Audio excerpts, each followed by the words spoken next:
Célébration ce jour de la Journée internationale pour la conservation des mangroves à Libreville. Plusieurs manifestations ont été menées dans le but de sensibiliser le public sur l'importance de la conservation de notre écosystème. Gaël Bimba Okoko.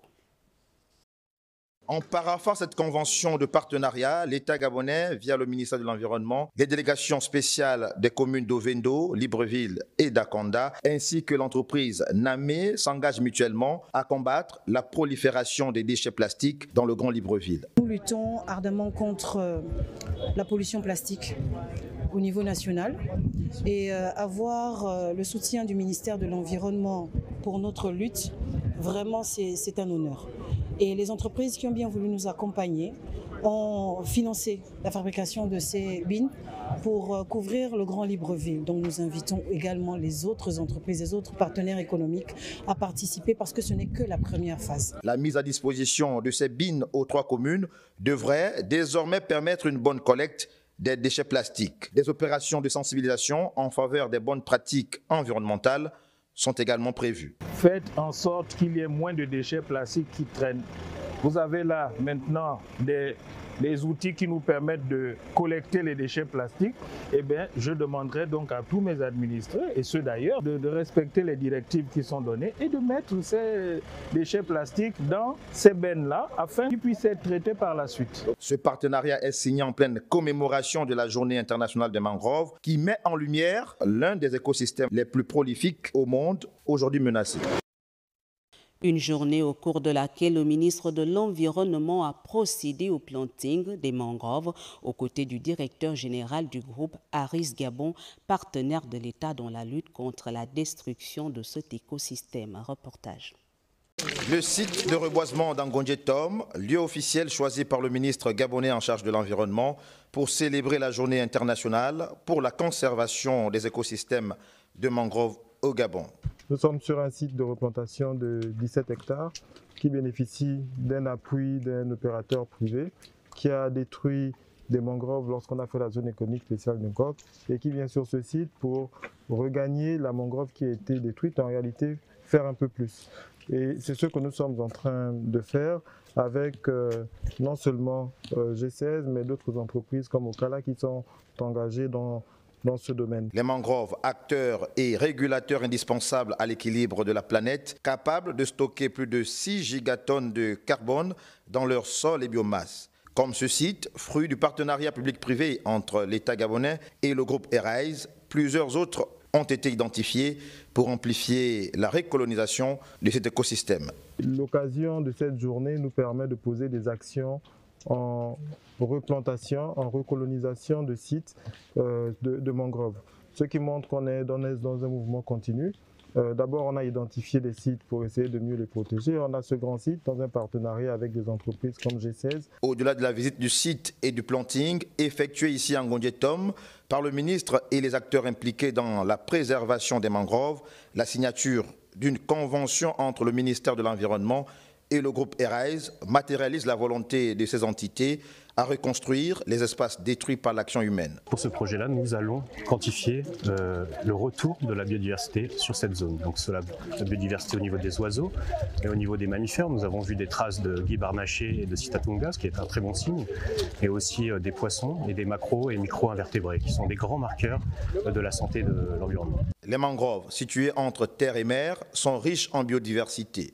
La journée qui lui a été dédiée par l'UNESCO depuis 2015 vise à montrer son importance et, in fine, promouvoir sa conservation durable.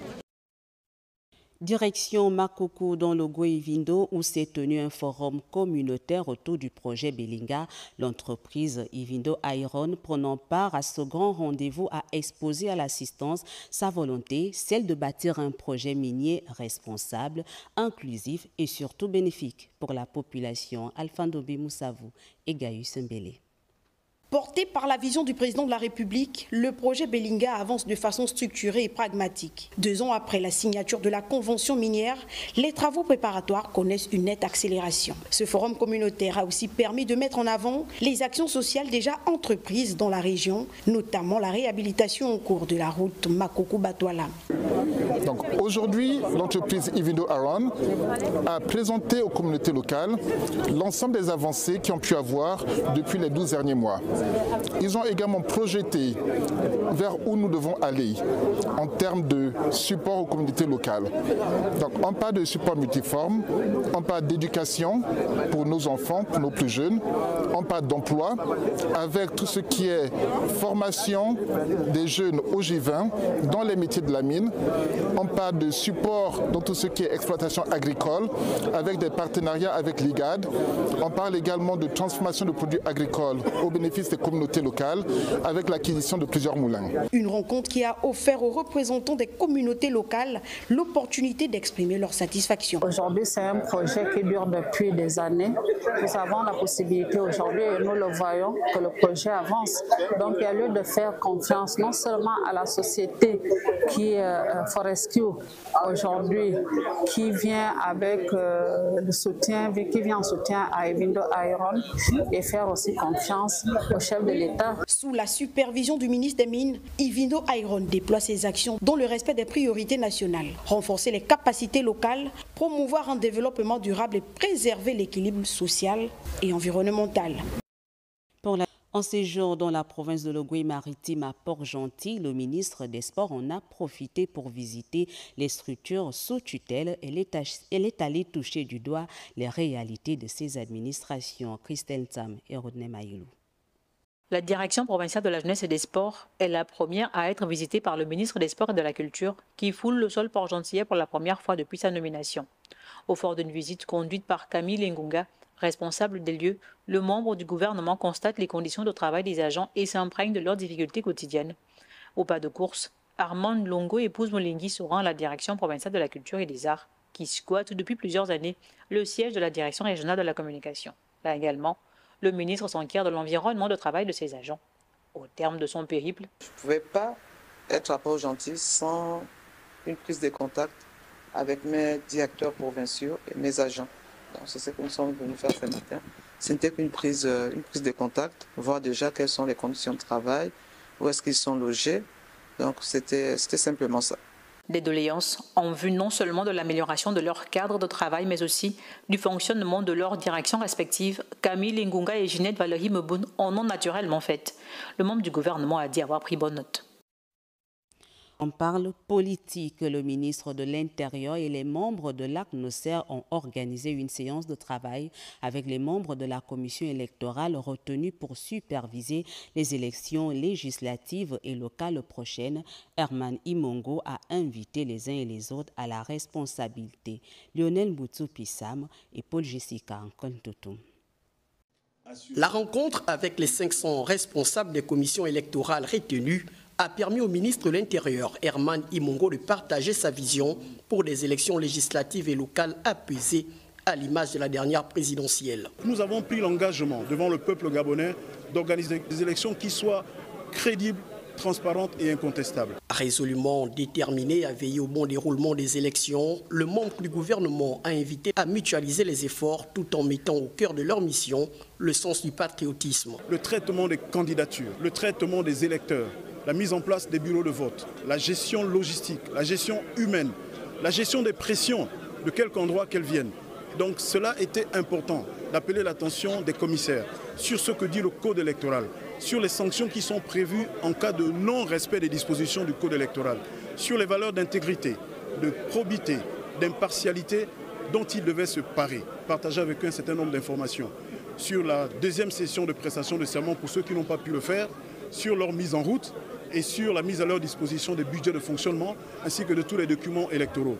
Par la suite, nous avons eu un échange avec les commissaires. Certains d'entre eux ont porté un nombre de questions à l'administration et d'autres également qui sont assez experts sur la question ont également fait des contributions qui sont utiles. C'est vrai que nous nous attendons à avoir des contentieux de candidature. C'est vrai que nous attendons à avoir des contentieux de résultats. Mais nous voulons nous mettre du bon côté de la loi, du bon côté de la légitimité, de la légalité. pour nous dire que les choix que nous avons faits ont été des choix dictés par la seule contrainte de la loi et du serment auquel nous sommes tenus devant la Cour constitutionnelle.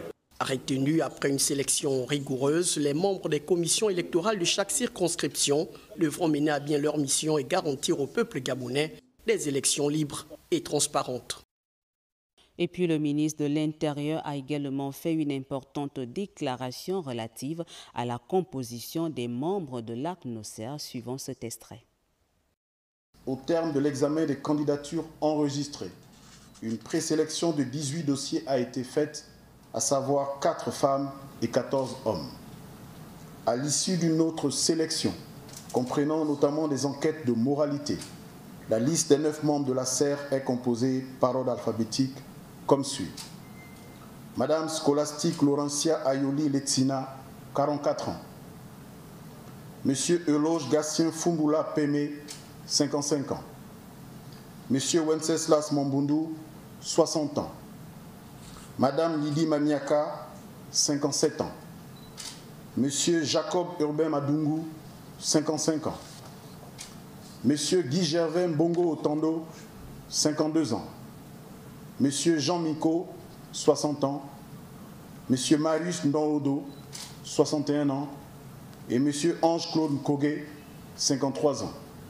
Un délai de 48 heures est consenti aux candidats non retenus qui le souhaitent pour former un recours gracieux devant le ministère de l'Intérieur, de la Sécurité et de la Décentralisation. Les recours enregistrés seront connus dans un délai de 2 jours et les décisions notifiées aux requérants. Passé ce délai, les candidats retenus feront l'objet d'une nomination par décret du président de la République conformément aux dispositions de l'article 32 du Code électoral et prêteront serment devant la Cour constitutionnelle en respect des mêmes dispositions. Je vous remercie.